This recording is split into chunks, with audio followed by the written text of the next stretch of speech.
everyone, look what behind us. Today we are at Benteng Vredeburg. Benteng Vredeburg is located on Margomulyo Street near 0 km of Yogyakarta. You can find the building when you visited Malioboro. Now, let's come inside.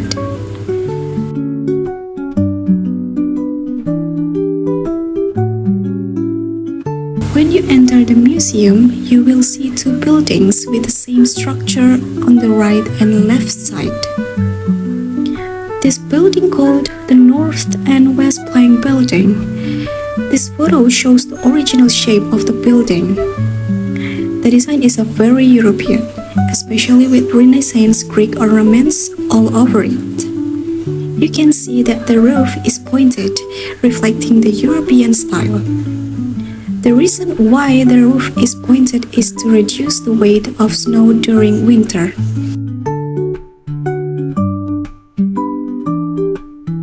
After seeing the two buildings, my friends and I go to the first diorama room. We were surprised when we entered this diorama because it has interactive media that can move when touched. This diorama also takes us on a journey through important periods in Indonesian history. What you see now is one of the crucial moments of the history when Japan entered Yogyakarta that certainly bring changes in Indonesia.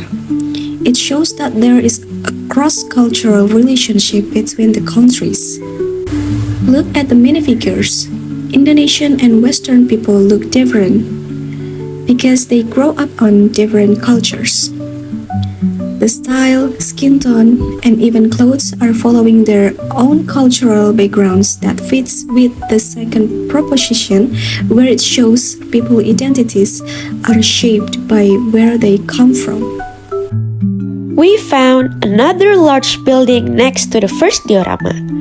This is the Officers' South Residence that is used to be a place for high-ranking officers and their families. Similar to what we saw at the beginning, this building also have pointed roof that maintains the European style. The next diorama building is a military meeting place. The building is strongly influenced by the Indian Empire style that is shown by the large pillars, symmetrical shapes, and spacious front porch that is designed to suit Indonesia's tropical climate, while maintaining the European colonial style. This building fits the proposition number 9 because the mix of the two cultures in one object is the core of the cross-cultural factors. Similar to the first diorama we visited, this diorama also presents a lot of minifigures. As we can see here is where Yogyakarta hosted the 11th Colombo Plan Conference in 1959 for cooperation between countries in Asia-Pacific region. Now, let's look closer about the unique colonial military design of Benteng Vredeburg with its tall windows and thick walls that clearly separate it from traditional Javanese architecture. We also noticed that in some part of the wall, we can see small holes that is similar like a mouse holes. But it turns out that this holes was a ventilation, similar like what we have seen on the Sibi sisters' house, where the ventilation is on the bottom part of the wall. Once again, the architecture here is not the characteristic of Indonesian buildings because it uses thick brick materials that represent the 18th and 19th century of the Dutch architectural style for military and defense purposes.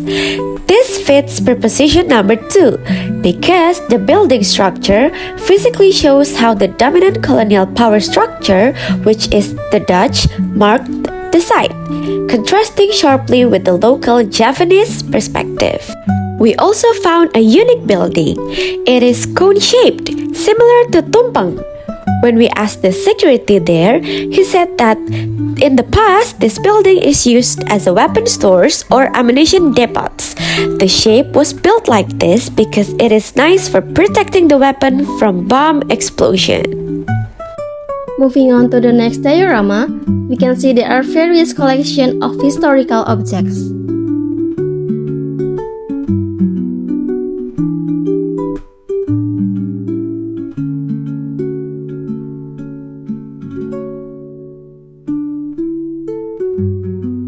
This diorama shows the simple eating utensils that used in the past and even the actual weapons used by the soldiers.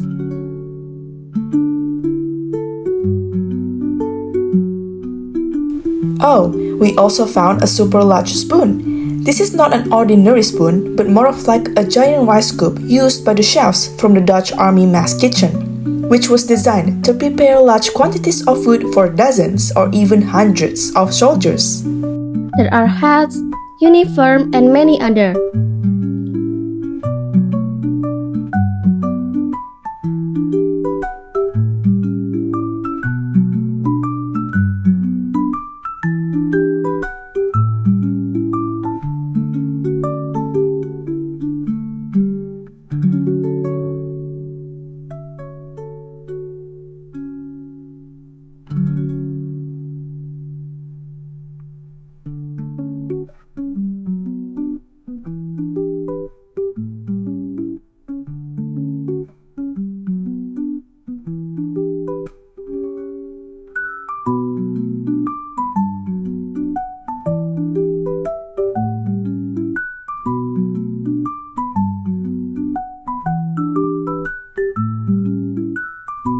We also found the iconic on-tail bicycles.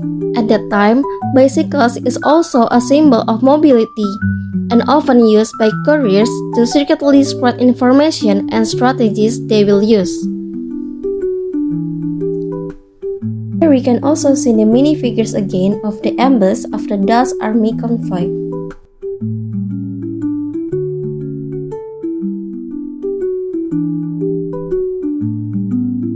This is an old printing press machine. Before digital technology existed, these machines were the heart of the struggle. This is where newspaper, pamphlet, and magazines were made. Back in the days, this machine helps people spread the spirit of nationalism against the colonizers. Now, this is the history of currencies that have circulated in Indonesia. It shows the currencies from the Dutch colonial era, Japanese currencies, to the embrace of ORI or Uang Republik Indonesia that became the symbol of our authority.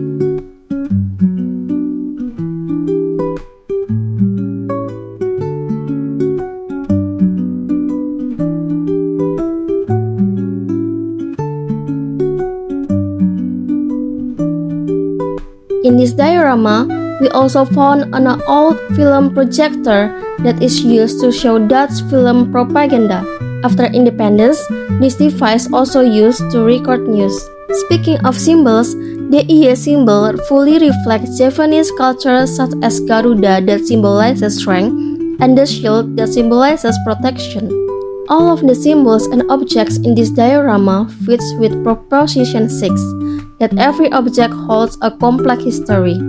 It is a meeting point of all the different stories, people, power struggles, and political fights that created it and made it important. Now, take a look at this building. From the shape of the pillars and the magnificent facade, this building clearly displays a European neoclassical architectural styles. This is evident from the use of large columns and symmetrical shapes, which are characteristic features of architectural styles that were popular in Europe in the 18th and 19th centuries. The tour is over, but we make time to see the more modern digital dioramas. After that, of course, we stop by the souvenir shop. We can take home mementos from this historical journey. There are lots of interesting items that they sell in this shop and also with affordable prices. And this is some of our pictures that we took when we visiting the Benteng Vredeburg. On the way back, we return to the building we saw earlier. Notice the arches of the building. These arches are very typical of European architectural style. This design was often used in colonial buildings to support thick structures And in fact, we can find similar arches in other colonial buildings in Yogyakarta, such as at the CB Convent. And look at the towering buildings outside the fort. This is a bastion, or watchtower. This building was designed to maintain the Dutch military style, and it was built tall so that soldiers could see far in all directions. So, overall, the architecture at Vredeburg Fortress is truly European. From the pointed roofs, majestic pillars to the watchtower bastions are all colonial relics that hold a long history.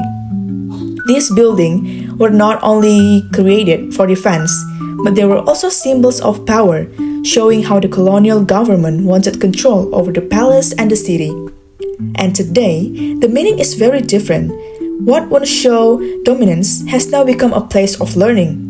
People from many backgrounds can work here, enjoy the view, take photos, and learn history together. The fortress reminds us that architecture is never just about stone or design. It carries stories of conflict, prejudice, and now understanding. So, that was our journey exploring every corner and history of Fort Vredeburg. It turns out that this is not just an old building, but also a repository of knowledge about the struggle for independence. So, for all of you who are watching this, don't forget to stop by when you are in Yogyakarta. See you on our next journey!